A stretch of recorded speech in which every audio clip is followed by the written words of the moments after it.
Robert F. Kennedy Jr.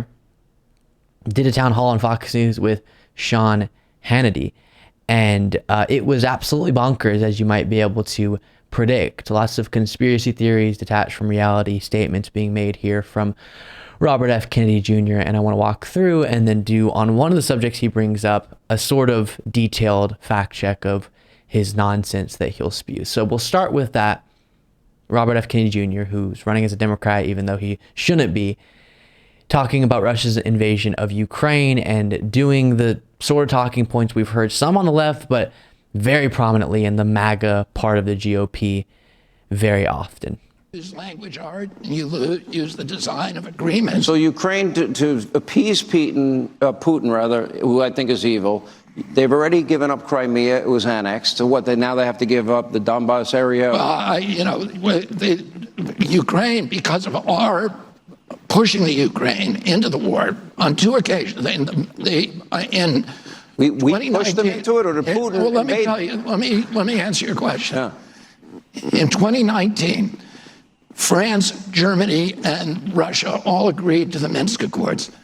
That year. By the way, quick side note. There's a little like noise. That's not on my end. That's on the clip's end. Something going on with the mic there. It does sound, I will take note, just because I have to. It's my obligation, okay, as I sit here and deliver accurate information to you, that it does sound a little bit like what my mother would call a toot.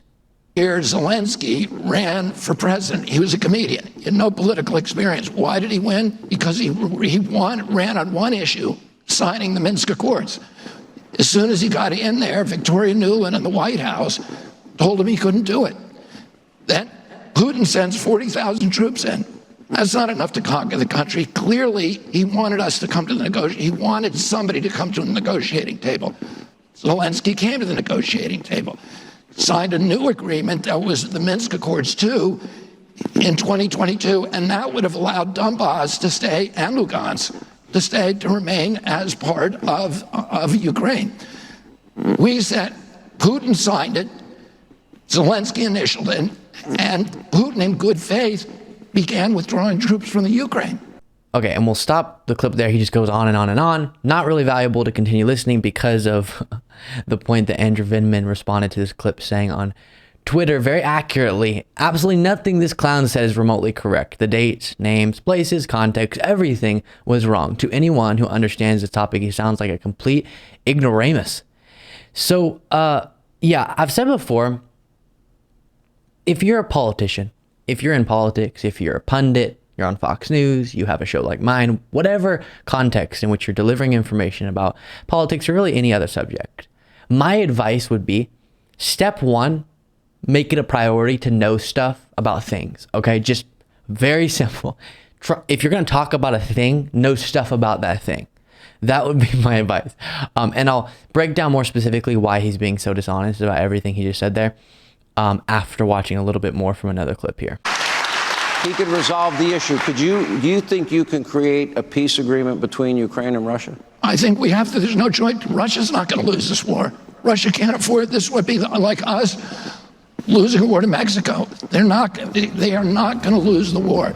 Go look at what Russia did install. How is that an answer? Is he just saying, I would get a peace agreement in that I would give everything to Russia? In order to preserve its territorial integrity. Russia's been invaded 3 times through the Ukraine. Russia's been invaded 3 times. Yeah, so he's just doing the legwork of the Kremlin, parroting the talking points nearly verbatim.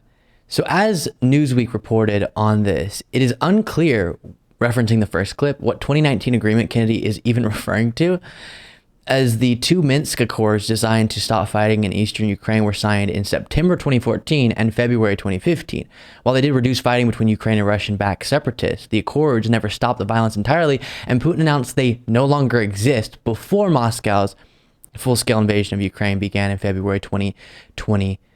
The initial Russian invasion force consisted of around 190,000 troops, according to the Center for Strategic and International Studies think tank, and at no point did Putin begin withdrawing troops except in response to battlefield reverses, as happened north of Kiev in March and April of 2022. And then they say that they contacted the Kennedy campaign for clarity on these points. There's no clarity because he's just being dishonest. And it's similar to what we hear about, oh, it was, as he's saying, the United States pushed Russia into this, and Russia had no other option, and they were just protecting their territorial integrity, and oh, boo-hoo, they're the victim and they can't lose, so we might as well just give them everything. And it's really the United States and the West's fault for trying to expand NATO. And we've gone through so specifically all these talking points, but kind of quickly run through some of them. The NATO point, people will say the West promised that NATO wouldn't expand and there was an agreement. There was never a formal agreement. Even Gorbachev, who was supposed to have made the agreement, said that that didn't happen. And then as of recently, right before Russia invaded, it became clear that there was no plan in the near term to admit Ukraine or start the process of admitting Ukraine into NATO, and then Russia invaded. So if it was about NATO expansion, why would they invade right after knowing that NATO was not going to expand anytime in the near future? It makes absolutely no sense. It's clear if you study and keep up with the trajectory of Putin's ambition. He wants to expand the Russian Empire, bring it back to its Soviet Union glory in his mind. And he feels like Ukraine is rightfully a part of Russia. He speaks that way. It's clear he wants to expand the power, the territory of Russia, and thinks he has, in his distorted mind, the right to because of Ukraine. That's what this is about.